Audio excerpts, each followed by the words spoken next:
हावड़ा में देर रात हथियारबंद बदमाशों ने बिजनेसमैन के घर को बनाया निशाना। बंदूक दिखाकर नाबालिग बच्चों के सामने कैश और ज्वेलरी लूटकर फरार हो गए बदमाश। हावड़ा के चटर्जी हाट थाना क्षेत्र से एक सनसनीखेज लूट की घटना सामने आई है। जानकारी के मुताबिक देर रात करीब 10:30 बजे 3 हथियारबंद बदमाश एक कारोबारी के घर में घुस गए। बताया जा रहा है कि उस समय कारोबारी घर पर मौजूद नहीं थे।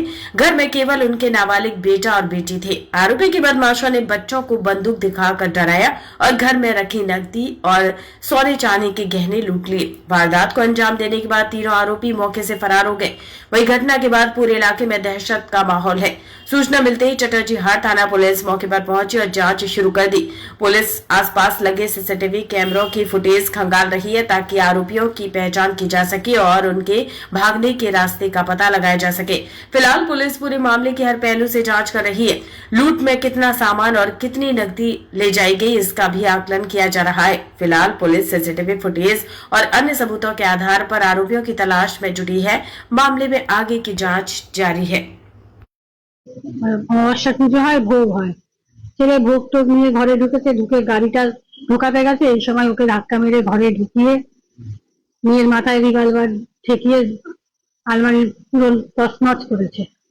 কত বই ছেলে- আমার ছেলের বয়স 16+ আর মেয়ে 12।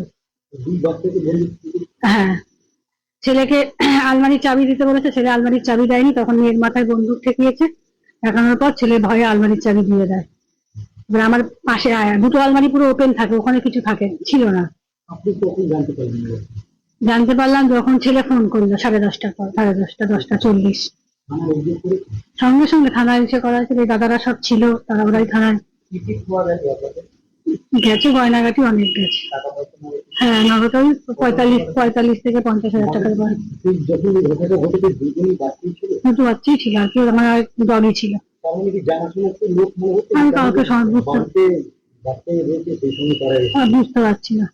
কারো উপরে সন্দেহ। চেঁচামেচির আওয়াজ পেয়েছি তখন কটা বাজে, 11টা হবে, পৌনে 11টা এরকম। আমরা ঘরেতেই ছিলাম। অন্যদিন আমরা বেরোই তবু একটু, আমাদের ঢুকি 10টা 10:30।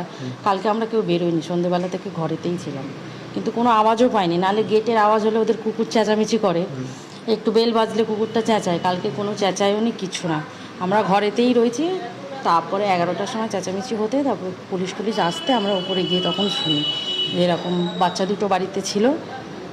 বৌদি আর দাদা তো দোকানে থাকে এখন সন্ধে হয়ে গেলেই, তো ওরা আসে এখন 11টা বেজে যায় ওদের আস্তে আস্তে।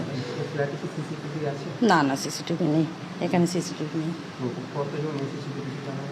বললো তো, ওরা বললো 3 জন, বাচ্চাগুলো বললো 3 জন এসেছিল।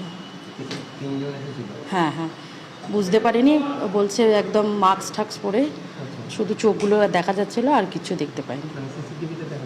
না না না না, বাচ্চা দুটো ছিল তো, ওরাই বললো। হ্যাঁ, ওরাই বললো যে একদম চোখ ছাড়া আর কিছুই দেখা যাচ্ছিল না, ওপর থেকে নিচ পর্যন্ত একদম পুরো চাপা, মাস্ক পরে। আর এখানে যে কুকুরটা ছিল, কুকুরটাকেও মারা হয়েছে। আর ওই সম্রাট যে ছেলেটা, তার হাতটাও কেটে দিয়েছে ছুরি দিয়ে, কি বলে, ছুরি দিয়ে কেটেছে। আর মুখটা মাস্ক দিয়ে ঢাকা ছিল। 3 জন ছিল, সেটা জানা যাচ্ছে না। আমরা কাল রাত্রিরে, অনেক রাত্রির পর্যন্ত, 1টা পর্যন্ত আমরা প্রত্যেকটা বাড়িতে আমরা ভিডিও ক্যামেরা চেক করেছি থানার মাধ্যমে দিয়ে।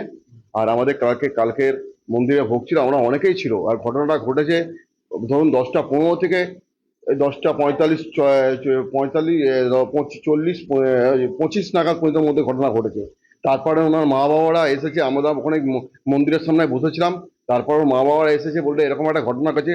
আমরা সঙ্গে সঙ্গে আমাদের ক্লাবের সদস্য নিয়ে ওপর উঠে দেখলাম ঘরে পুরো বিছনা ফিজনা ছড়াছড়ি, সোনার গয়না সব বক্স খোলাখুলি। কুকুরটা আমাদের এখানে নিস্তব্ধ হয়ে পড়ে আছে। अगर आप अपने बिजनेस, शॉप, कंपनी या सर्विस को ज्यादा कस्टमर तक पहुंचाना चाहते हैं एडवर्टीजमेंट के जरिए, तो आप न्यूज टैग इंडिया और हालाती बंगाल से कांटेक्ट करें। फोन नंबर 9831 060 581 या फिर 8240 148 182 पर कॉल करें।